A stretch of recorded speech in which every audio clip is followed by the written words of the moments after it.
अर्बुद 60 कोटी देखा, 30 लक्ष 10 सहस्र लेखा, 709 समापा, तया हिरण्यकश्यपा काही झाले, अरे मना तू शोक करशी किती, अरे मना तू शोक करशी किती.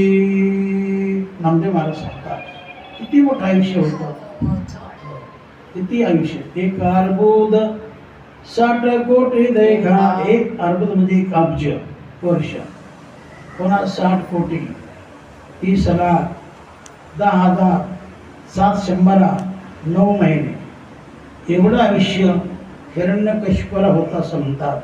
तरी पण त्याचं समाधान झालं नाही. तो म्हणला मरणच नको मला, असं करा. ब्रह्मदेवाला सांगितलं. पण ब्रह्मदेव म्हटले मीच मरका, मीच मरका आहे. आईचं जरी फार असेल पण मला एक दिवस मरण आहे. मीच मरका तर तुला अमर कुठून करू.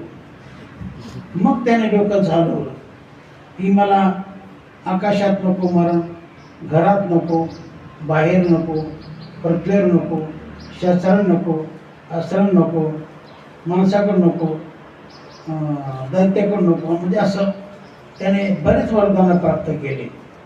दिवसा नको, रात्री नको. तर सर्व काही बाजूला सारून भगवंताने शेवटी आपल्या डोक्याने त्याला ठार केलंच. शस्त्र नको, अस्त्र नको, मन खाली पाडलं. हे नको, शस्त्र नाही, अस्त्र हे नाही. दिवसा नको, रात्री नको. त्या समय रात्रही नव्हती आणि दिवसही नव्हता. अशा समय त्याला भगवंताने मारलेला आहे. सोपो आहे मृत्यूचा ठाव, जाणवे आणि तानेचा भाव, हिरण्यकशिपू नाडला पाहो, संधी साधवणे देव त्याशी मारी.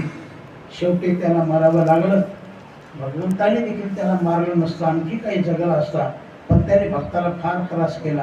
नको नको तो त्रास केला. प्रल्हादाला किती त्रास केला, फार त्रास केला. एवढा त्रास केला पण प्रल्हाद नाही गेला. किती जीवघातक संकट स्वतः वडिलांनी आणले त्याच्याबद्दल.